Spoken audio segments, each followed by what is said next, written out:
Meine Herren und Damen, Mesdames, Messieurs, hoy vídeo de transistores.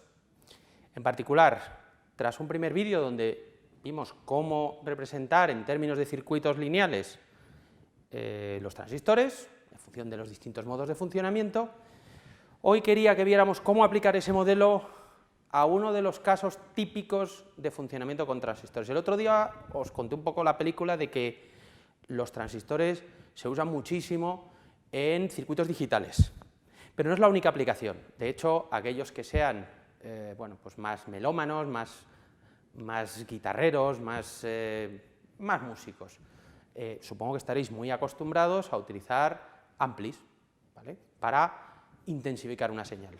Bueno, pues cualquier tipo de amplificador de vuestra cadena de sonido, pues por dentro es muy probable que tenga transistores conectados de una manera un poquito astuta, para precisamente conseguir que de una señal chiquitita pues se obtenga una señal más grande, o de una señal no tan chiquitita pero con muy poquita corriente asociada, pues se consiga una corriente mucho más importante para, en definitiva, conseguir dar más potencia.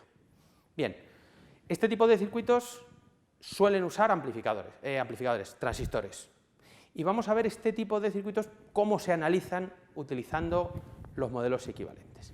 Fijaros, una idea importante de los transistores es que, lo vimos en el vídeo anterior, para que el transistor funcione en el modo que nosotros queremos, tenemos que colocar alrededor del transistor un circuito eléctrico para asegurarnos que las tensiones en cada uno de los tres terminales sean las que tienen que ser, ¿vale? Vimos que para estar funcionando en zona activa tenemos que tener unas tensiones base-emisor superiores a 0,7, y para asegurarnos de que no haya saturación, ¿vale?, que es la zona buena, la zona activa, para conseguir implementar amplificadores, pues tenemos también que tener una tensión colector-emisor suficientemente positiva, es decir, lejos de estar funcionando en mis 0,2, 0,3 voltios de límite entre zona activa y saturación. Bueno, este circuito que pones alrededor recibe el nombre de circuito de polarización, ¿vale?, y es un circuito típicamente de corriente continua. Fijaros que, además de este circuito que necesitamos para que las tensiones estén donde tienen que estar, para que funcione correctamente, además de esto, tenemos el circuito que ve la señal, ¿vale?, lo que nosotros cantamos en el micrófono, lo que sale de nuestra guitarra eléctrica, ¿vale?, es una onda que, bueno, pues tiene unas determinadas características, pero que fijaros que no es corriente continua. O sea, si es una onda, típicamente, pues podrá tener su corriente continua, pero lo importante es la señal que tiene, pues nuestra voz, la música, lo que queramos amplificar, ¿de acuerdo? Fijaros que para estudiar circuitos con corriente continua y con corriente alterna en el mismo circuito, pues como que no. Entonces, ¿cómo lo estudiamos? Pues vamos a aplicar el principio de superposición. Fijaros, normalmente un circuito de estos tiene la parte que representa en negro, sería el circuito de polarización propiamente dicha, ¿vale? Normalmente se suelen colocar unos condensadores de acoplamiento. ¿Qué permiten esos condensadores? Pues fijaros, un condensador para la corriente continua es como si fuera un circuito abierto, ¿vale? De verdad hay un dieléctrico, hay un aislante ahí entre medios, con lo cual las tensiones que yo consiga aplicar a mi base, a mi colector y a mi emisor, de este modo no pasan a mi guitarra, a mi micro, etc., ¿vale? Lo mismo en la salida. Aquí la he pintado en el colector. Fijaros que según el tipo de amplificador puede estar en el colector o puede estar en el emisor, ¿vale?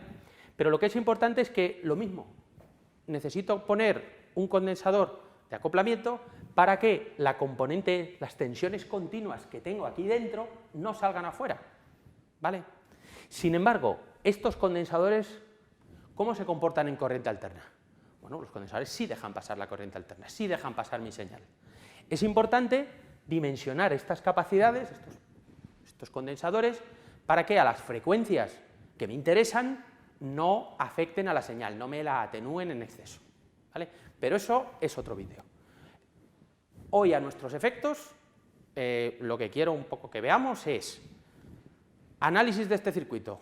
vamos a aplicar el principio de superposición para estudiar el circuito de corriente continua y luego el circuito de corriente alterna. Sabéis que, de acuerdo al principio de superposición, las tensiones finales van a ser la suma de los dos. Bueno, pues es lo que vamos a hacer.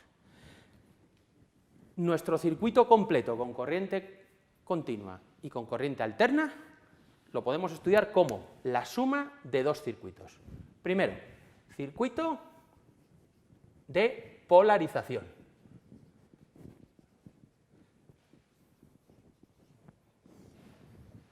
Este circuito de polarización es un circuito de corriente continua y, por lo tanto, en aplicación del principio de superposición, vamos a pasivar las fuentes de corriente alterna, ¿vale? Y vamos a estudiar solo las de continua. Fijaros que a nivel de continua, lo que hay aquí no hay nada, no hay continua. Y de este lado tampoco hay continua, aunque la hubiera, hay un condensador entre medias, con lo cual me daría igual, ¿vale? ¿Qué es lo que me queda como circuito de continua? Pues todo lo demás, mi circuito de polarización, R1, R2, mi transistor con mi RC y mi R, más V, GND, ¿vale? Entonces, el primer paso sería estudiar en corriente continua nuestro circuito de corriente continua. ¿Cómo? Bueno, pues sustituyendo nuestro circuito, nuestro transistor, por el modelo más adecuado de los que vimos el otro día. En particular, vimos que si estamos en corte, nuestro modelo equivalente era este, y está en corte, no lo sabemos. Si estamos estudiando algo como esto, que pueda ser un ampli, lo normal es que esté en zona activa, pero tenemos que demostrarlo, tenemos que hacer los cálculos y ver que efectivamente las condiciones para estar en zona activa se cumplen. Y para eso tenemos que ir probando las distintas hipótesis. Bien, si estamos en el otro modo de funcionamiento, sería zona activa, nuestro modelo equivalente en T sería este que veíamos, nuestra beta por IB, aquí nuestra IB, y aquí abajo veíamos nuestro diodo que representábamos como una fuente de tensión con una resistencia. Fijaros, aquí la componente más importante en corriente continua de mi diodo lo aportan los 0,7. Entonces, cuando estudiamos el modelo en corriente continua, dado que aquí tenemos tensión, normalmente esto se suele despreciar para el cálculo de polarización, ¿vale? Bueno, si no estamos en zona activa y estamos en saturación, nuestros modelos equivalentes serían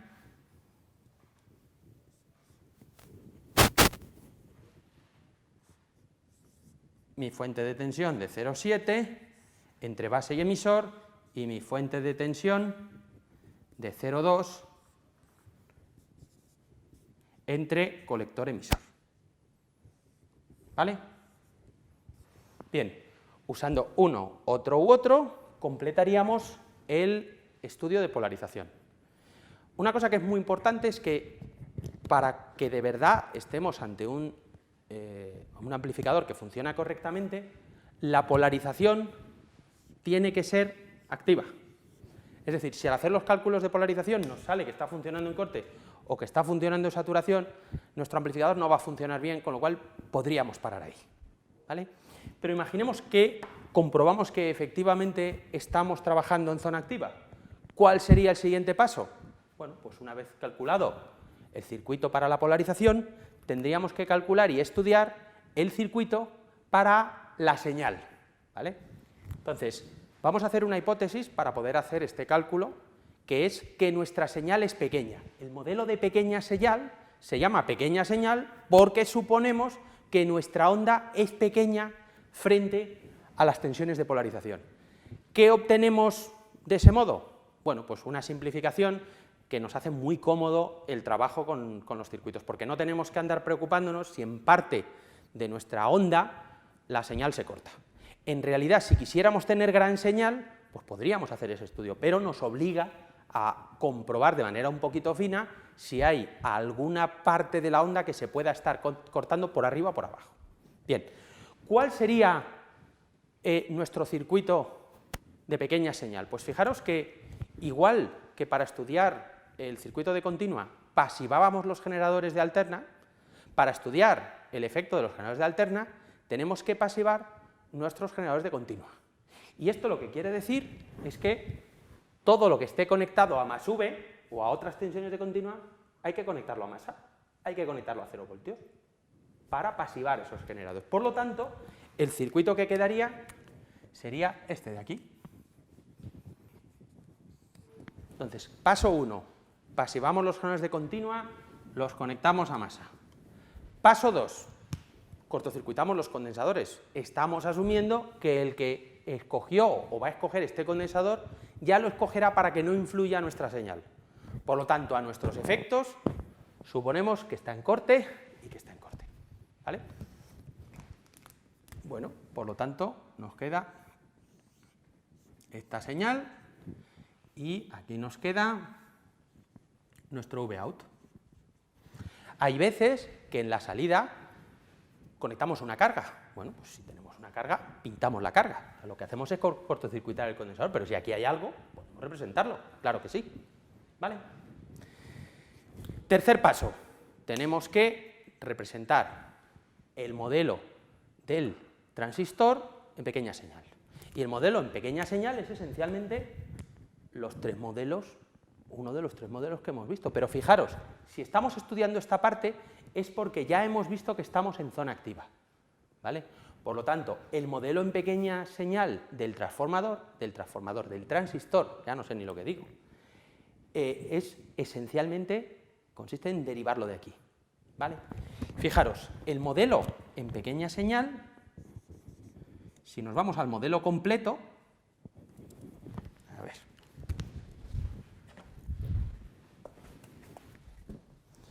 si nos vamos al modelo completo, lo que teníamos era esto. Mi beta por IB y mi diodo, que dijimos que, bueno, que el modelo más completo que tenemos es mi RE con mis 0,7 voltios, base, colector, emisor. Pues fijaros, estamos haciendo un análisis en alterna. Hemos dicho que pasivamos nuestros generadores de continua. ¿Qué es esto? Un generador de continua. Por lo tanto, este señor de aquí lo vamos a quitar. ¿Vale? Bueno, pues fijaros que en corriente alterna, si yo quito esta fuente de tensión, si desprecio también la resistencia, me quedo sin nada aquí.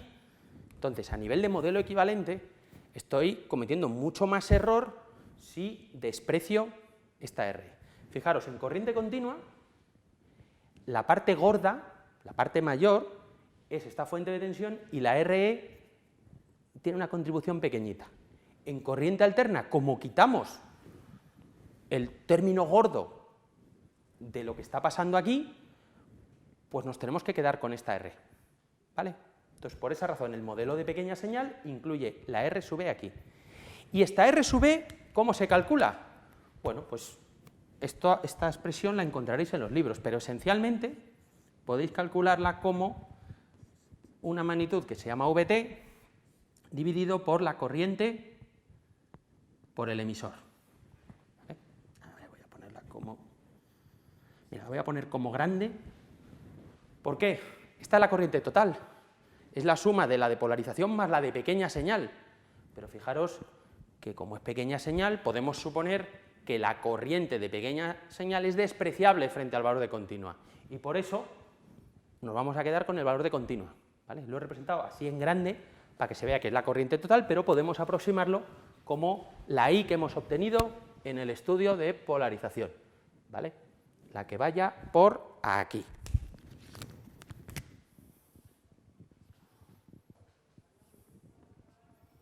¿De acuerdo? Bueno, ¿y esta VT cuánto vale? Bueno, esta VT depende de la temperatura, hay una expresión por ahí, pero a temperatura ambiente podemos suponer que sea 25 milivoltios. ¿Vale? Por lo tanto, nuestra RE va a ser 25 milivoltios partido de su V. ¿Vale? Bien, con esta resistencia la pondríamos aquí. ¿Vale?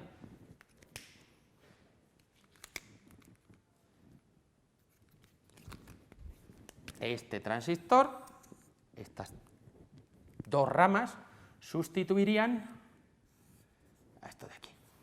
¿De acuerdo? Con ese circuito equivalente podríamos calcular pues, la corriente que entra, la corriente que sale, la tensión de entrada, la tensión de salida como función de la tensión de entrada, etc. Pero eso lo vamos a ver con más detalle en un próximo vídeo de aplicación, de ejemplo, precisamente sobre esto. Espero que este esquema os haya servido y ya os digo, en próximos vídeos vamos a aplicarlo.